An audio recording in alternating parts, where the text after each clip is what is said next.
Oi, pessoal! Hoje eu vou fazer um vídeo um pouco diferente, tá? Vocês vão me ouvir falando um pouco aqui no vídeo, eu prometo tentar ser breve. Me pediram para fazer um vídeo a respeito de como medir as coisas na cozinha, né? Como medir as quantidades e, enfim, o que é necessário medir para se seguir uma receita. Então, a primeira coisa que eu quero dizer para vocês, para quem ainda não sabe, todas as minhas receitas, as medidas são dadas em quantidades padrão. Então, isso aqui é um conjunto de xícaras, isso aqui também é um conjunto de xícaras, isso aqui é de inox, esse aqui é de plástico, tá? Isso aqui é um conjunto de colheres, isso aqui também, tá? São tamanhos padrão.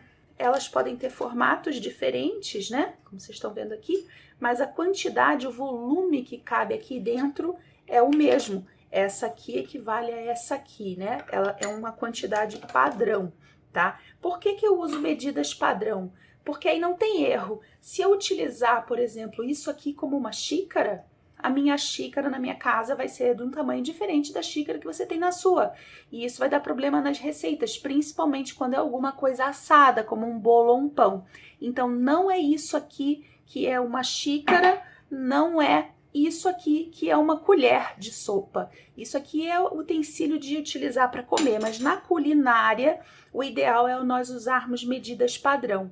Isso aqui vende em qualquer loja de apetrechos culinários ou até loja de R$1,99, tá? Esse aqui é baratinho, esse aqui de inox é um pouco mais caro, mas tem uma durabilidade maior. Mas também para que eu quero uma durabilidade maior? Porque isso aqui realmente eu tenho, já nem me lembro desde quando eu tenho isso aqui, tá? Então vamos começar a entender a parte que gera mais dúvida, que é sobre as frações, né? As frações, né, por exemplo, 1 e 3/4, né? O que é 1 e 3/4? Normalmente as frações deixam as pessoas um pouco apreensivas, né, sobre o que isso significa. Não precisa manjar de matemática, tá? Vou mostrar para vocês o que é isso aqui. Os conjuntos de xícaras, eles normalmente vêm com essas 4 xícaras. Você vê que aqui, nesse de plástico coloridinho, também são 4 xícaras, tá? Então, isso aqui é 1 xícara, meia xícara, 1/3 de xícara e 1/4 de xícara. Aqui é a mesma coisa, 1 xícara, meia xícara, 1/3 de xícara e 1/4 de xícara. Então, o que significa quando eu digo 1 e 3/4, que é a quantidade de farinha que vocês me veem usar nas minhas receitas de bolo, porque é o tamanho da minha forma, né? Então, isso aqui é 1 xícara e isso é 1/4.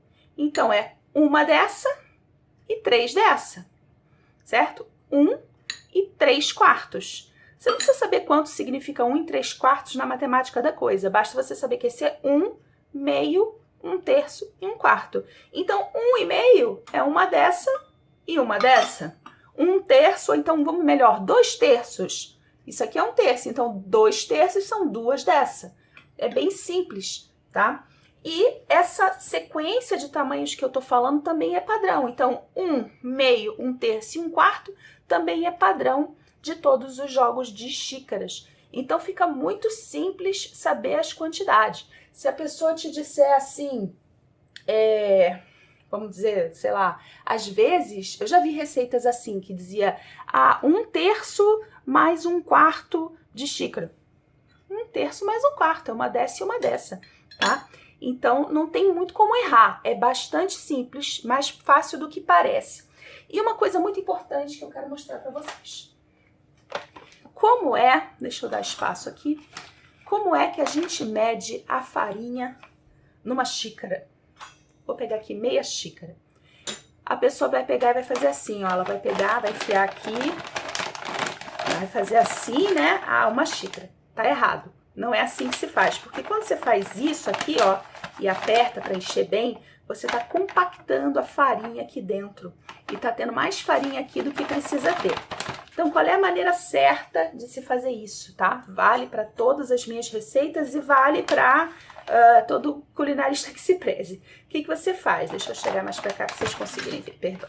Você pega, usa uma colher e coloca com a colher aqui dentro, sem apertar.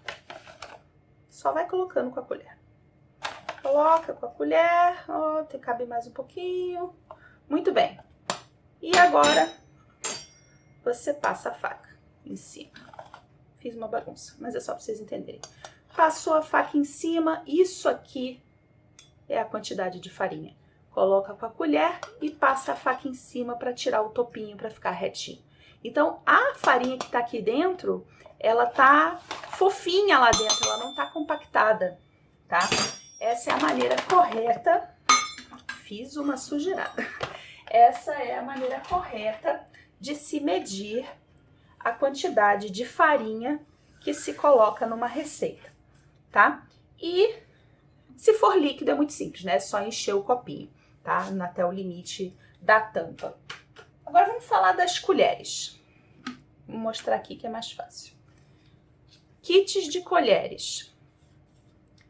1 colher de sopa, meia colher de sopa, 1 colher de chá, meia colher de chá, tá? Existem kits diferentes, por exemplo, esse meu kit aqui é diferente. Ele é 1 colher de sopa, 1 colher de chá, meia colher de chá e 1/4 de colher de chá, tá?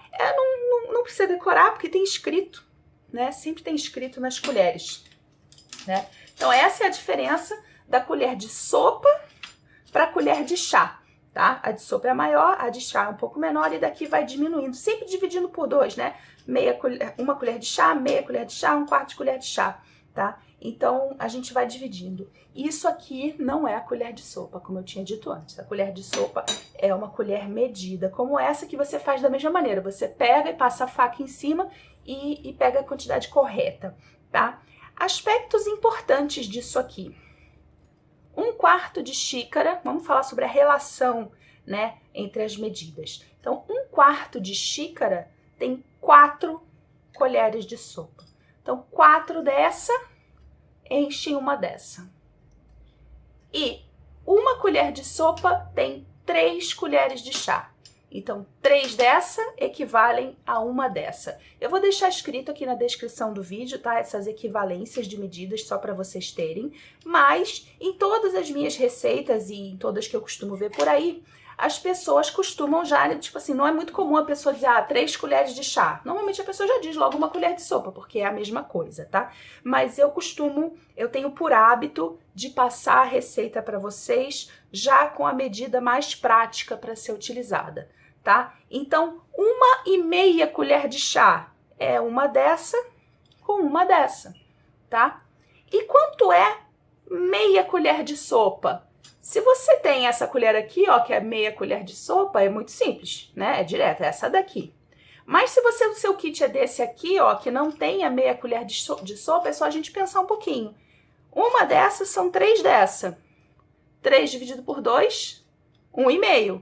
Então, 1 dessa com 1 dessa vai dar a metade dessa, tá? Mas não se preocupem com isso, não. Normalmente, eu não uso essa medida de meia colher de sopa, que é para não obrigar vocês a fazer conta, tá? Eu vou e digo usando medidas que normalmente tem nas colheres. Como essa aqui não é uma colher que tem em todos os kits, né? A da meia colher de sopa, então eu sempre dou para vocês medidas que vocês não precisem fazer contas. É só utilizar os recipientes corretos, das xícaras e as colheres. Então, 1/2, 1/3, 1/4 de xícara, 1 colher de sopa, 4 dessas equivale a 1 essa, 1 colher de chá, 3 dessa equivale a 1 dessa, meia colher de chá, 1/4 de colher de chá.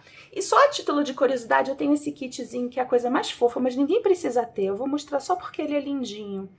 Essas micro colherinhas muito pequenininhas. Isso aqui é 1/8 de colher de chá, 1/16, 1/32 e 1/64. Ninguém precisa de um kit como esse. Isso aqui é o quê? Uma pitada.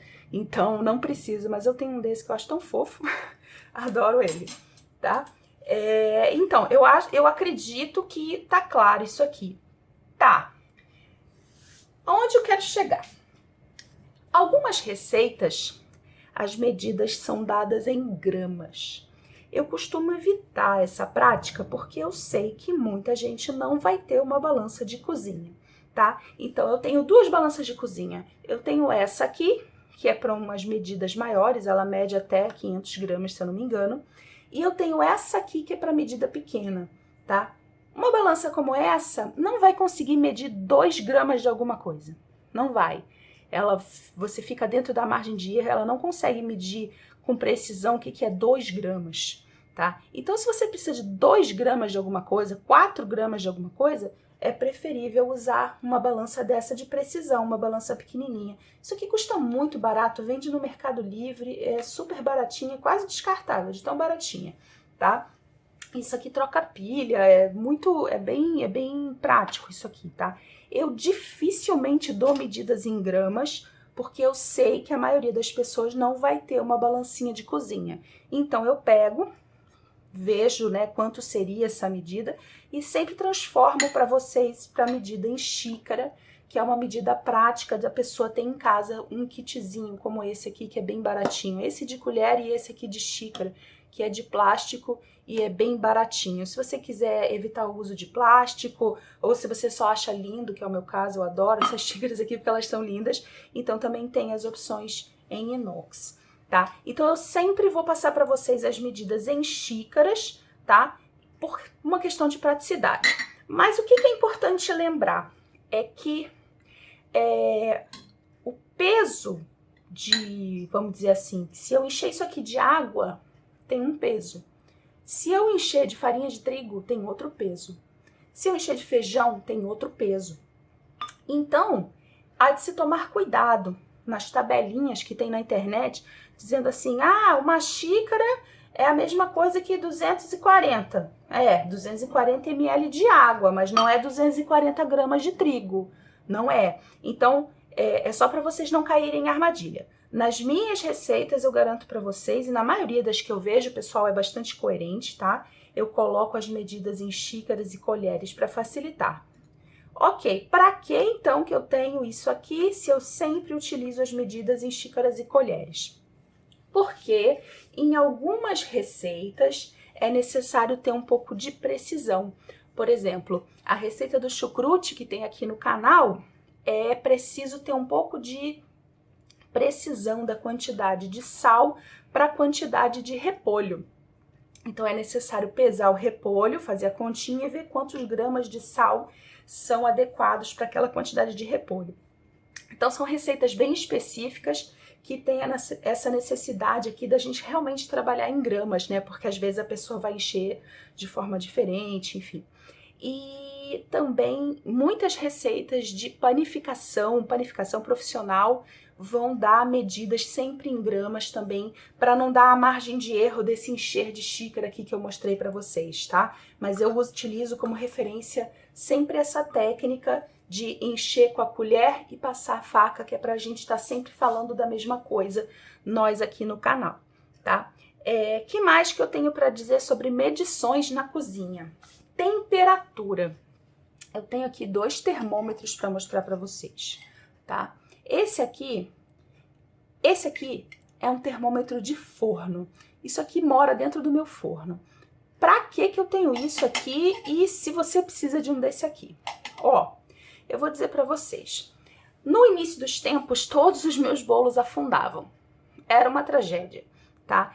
E eu descobri o problema porque o meu forno, depois que eu coloquei um termômetro lá dentro, eu descobri que ele está a 180 graus quando o botão está marcando 240. Ou seja, todas as vezes que eu tentei fazer bolo e ele afundava, era porque o forno estava frio. Mas eu não tinha como saber. E eu fui descobrir isso quando peguei um termômetro, né, de forno, coloquei lá dentro. Ele pode ficar assim sentadinho dentro do forno, pode ficar penduradinho aqui por esse ganchinho, tá? Eu gosto de botar ele paradinho, sentadinho assim. Depois que eu botei um termômetro lá dentro e pude olhar com uma lanterninha lá, eu vi que o meu forno, para ele estar a 180 graus, que é a temperatura habitual de se assar um bolo, eu tinha que pôr o botão na marca do 240, né? Eu não ia descobrir isso nunca sem um termômetro, ia ficar eternamente fracassando nos meus bolos. Então muita gente reporta para mim, Alice, eu tentei fazer o bolo, mas o bolo afundou, então o pão afundou. Prestem atenção, primeira dica que eu dou, vai olhar a temperatura do teu forno, tá? Normalmente o forno é o culpado. Então, um termômetrozinho de forno tem essa utilidade. E depois que você aprendeu, né, aonde são as marcações reais das temperaturas de verdade do seu forno, você nem precisa mais usar isso, né? Hoje eu sei aonde é que eu tenho que girar o botão do meu forno para ele estar a 180 graus. Então eu já nem olho mais para cá. E isso aqui é outro tipo de termômetro. Ele não é um termômetro de forno, é um termômetro culinário. Ele é tipicamente utilizado para fazer receitas como iogurte, tá?